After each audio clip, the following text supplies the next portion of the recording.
Okay guys, Assalamualaikum dan kembali lagi ke channel aku. Sebelum ni aku dah share review penuh aku untuk Honor Magic 5 Pro, sebuah telefon flagship yang sangat powerful, banyak feature-feature yang aku suka pada telefon ni. And this time aku nak comparekan dia pula dengan pesaing dia, phone yang baru juga, iaitu Samsung Galaxy S23 Ultra.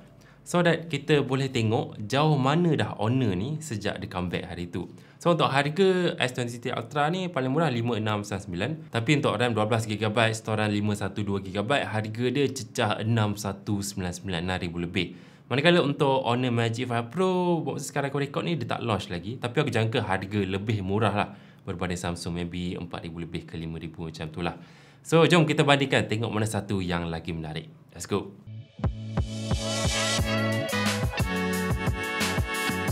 Okey, pertama sekali dari segi saiz kedua-dua telefon. Dua-dua telefon ni boleh kata saiz yang gergasi lah. Saiz skrin Honor Magic 5 Pro ni saiz 6.81 inci, manakala Samsung ni 6.8 inci. Dua-dua memang besar lah kat tangan tu. Tapi kalau korang pegang telefon ni sebelah-sebelah, korang akan perasan yang Samsung ni dia lebih besar dan lebih gemuk sikit. Sebab dari segi dimension pun Samsung lebih berat, 233 gram. Honor ni 219 gram dan dia lebih tebal 8.9mm, Honor 8.77mm. Senang cerita, kalau korang suka bentuk petak bersegi macam batu bata, obviously Samsung lah pilihan dia. Tapi kalau korang suka yang curvy, Honor Magic 5 Pro lah. Dan korang pun tahu aku suka yang mana satu, yang melengkung macam Honor lah, sebab curve back tu bila kat tangan pegang tu lebih sedap lah berbanding yang bersegi. Alright, sekarang aku nak bandingkan skrin kedua-dua telefon. Dua-dua telefon ni gunakan skrin jenis OLED. Honor dengan skrin LTPO OLED 120Hz dengan resolution 461 ppi, peak brightness 1800 nits. Manakala Samsung dengan LTPO Dynamic AMOLED 2X 120Hz dengan resolution 501 ppi, peak brightness 1750 nits. Samsung ni digunakan skrin protection Gorilla Glass Victus 2, manakala Honor dia tak mention. Dan satu perbezaan yang aku perasan, Honor ni dia support feature kesihatan iaitu PWM dimming 2160Hz. So bila ada PWM dimming yang tinggi ni, bermaksud flicker pada skrin tu lebih kurang lah. So bila guna phone Honor ni lama-lama dalam tempat yang gelap, akan kurang sakit mata lah berbanding phone Samsung. So kalau korang jenis yang 24 jam dengan phone, perkara ni kena consider jugalah. Dan kalau korang nak tengok Netflix, kedua-dua telefon Honor dan Samsung support quality playback sampai HDR10. Cuma aku perasan HDR video pada Honor ni dia lebih cerah sikit berbanding Samsung. Bercakap pasal quality screen pula, tak nafikan dua-dua telefon ni ada screen yang boleh kata antara yang terbaik yang korang boleh dapat ke pasaran. Memang cantik, panci, sedap mata memandang. Mata kasar susah nak bandingkan mana satu yang lagi cantik, tapi berdasarkan eksperimen yang DxO Mark dah buat, macam-macam test dah buat, Honor ni dapatlah nombor 1 dalam DxO Mark punya ranking, mengalahkan Samsung. Satu lagi perkara yang Honor Magic 5 Pro ni dapat nombor 1 pada DxO Mark ranking adalah dia punya kamera dia. Kamera dia sekarang next level, dan aku dah comparekan dengan Samsung Galaxy S23 Ultra ni, dan ini adalah hasil dia lah. So kita boleh tengok yang gambar-gambar pada waktu siang, kedua-dua telefon memang dapat hasilkan gambar yang cukup sedap, cukup cantik. Dan bila kita tengok dengan lebih teliti, nampak sikitlah perbezaan dia. Aku perasan gambar Honor ni dia ada kawalan cahaya yang lebih bagus sikit, dan juga dia punya warna dia lebih natural dan boleh kata lebih tepat pada apa yang kita nampak tu berbanding Samsung. Kalau langit tu, langit yang Honor lebih tepat pada realiti lah compare kepada Samsung. Samsung a bit saturated dengan warna yang sedikit berlainan sikit lah. Dan kalau nak tengok dari segi perbezaan yang lebih ketara, banyak perbezaan dia adalah dari segi kamera waktu malam. Gambar Honor ni hands down memang lagi best lah. Yang pertama dari segi sharpness. Kalau ada pergerakan pada gambar waktu malam, Honor ni dapat capture dengan elok. Tak ada blur. Boleh kata lagi pantas lah daripada Samsung. Samsung ni dia tak dapat nak capture sepantas Honor. So dia punya hasil gambar waktu malam ada blurry sikit lah.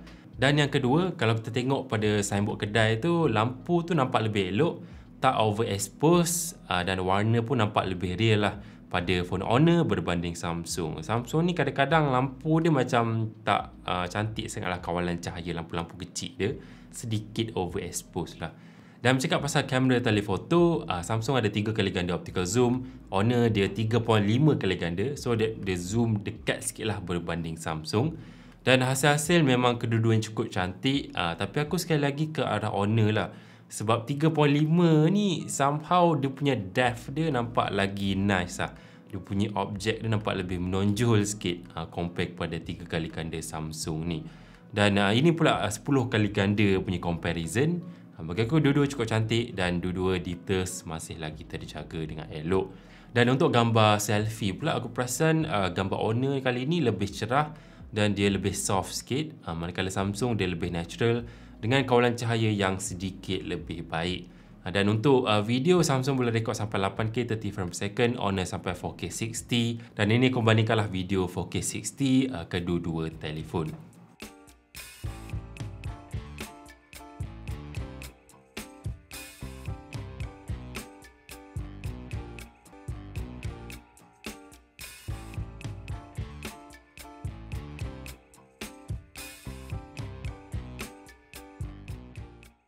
Okay, now nak cakap pasal dia punya bateri, tak jauh beza dia punya perbezaan kapasiti dia. 5100 mAh untuk Honor Magic 5 Pro, 5000 mAh untuk S23 Ultra. Kedua-dua telefon boleh tahan satu hari penggunaan dengan solid. Aku yakin memang tak ada masalah lah. Honor ni charging dengan wayar 66W, tanpa wayar 50W, reverse wireless 7.5W, Samsung dengan wayar 45W, tanpa wayar 10W. Dan reverse wireless 5W sahaja. So dari segi number pun kita boleh nampak lah Honor ni lebih pemurah. So dia punya charging speed dia lebih laju lah, lebih cepat penuh berbanding Samsung. Dan by the way, dalam kotak Honor dapat sekali charger, manakala Samsung dapat kabel je. Charger 45W tu beli asing, harga dalam 100 ke 200 macam tu lah. Alright, bercakap pasal performance kedua-dua telefon ni, gunakan chipset yang sama, Snapdragon 8 Gen 2. Jadi korang boleh expect performance flagship yang solid lah dari segi kedua-dua telefon. Aku tak ada komplain, RAM pun besar kedua-dua sampai 12GB. Dari segi security, dua-dua ada kelebihan masing-masing. Honor ni dia ada 3D depth camera pada selfie depan. So dia punya face unlock dia lebih secure berbanding Samsung yang ada satu kamera selfie je. Manakala untuk fingerprint sensor, Samsung sedikit lebih secure sebab dia gunakan fingerprint sensor jenis ultrasonic. Manakala Honor gunakan fingerprint sensor jenis optical. Dan dari segi ciri kalis air, kedua-dua telefon dapat pengiktirafan IP rating 68. So korang bolehlah rendam kedua-dua telefon ni dalam air dan masih lagi hidup. Okay, sekarang aku nak cakap pasal special feature yang setiap phone ni ada. Honor dulu. Honor ni datang dengan chip tambahan C1RF, iaitu sebuah chip tambahan yang digunakan untuk membaikkan network telefon tu. Senang cerita macam menjadikan telefon ni kuat tarik line sikit lah compare kepada phone yang lain. Dan Honor ni juga dia ada feature AI privacy call. So bila korang tengah on call, perbualan akan jadi lebih private. Orang awam kat tepi-tepi tu kurang dengar lah perbualan yang korang tengah sembang tu. Manakala Samsung ni special feature dia adalah dia datang dengan S Pen built-in dalam telefon tu. So that korang boleh gunalah S Pen untuk melukis ke ataupun mengawal telefon ni dari jauh. Finally, pasal dia punya software Honor iaitu Magic OS 7.1. Boleh kata design lebih ke arah minimalis, mudah nak guna, dia tak serabut lah, dia kemas simple je. Manakala software Samsung ni seperti yang korang tahulah, dia lebih mendalam dan juga boleh kata lebih advance. Dan Honor ni dapat software update 3 tahun, security 5 tahun, manakala Samsung 4 tahun OS upgrade dan security 5 tahun. Jadi kita boleh tengok yang Honor Magic 5 Pro ni dapat bersaing sengit lah dengan phone terbaik Samsung S23 Ultra. Even untuk certain area pun boleh kalahkan phone Samsung, macam kamera waktu malam. Obviously ni lagi best lah kamera waktu malam dia compare kepada Samsung. So like video ni kalau korang suka, subscribe to channel Teku kalau belum lagi. Dan komen sikit yang mana satu yang korang lebih suka, phone ni ke, phone ni ke. Dan kita jumpa lagi pada video yang akan datang. Stay safe, hati-hati, sentiasa happy. Bye bye.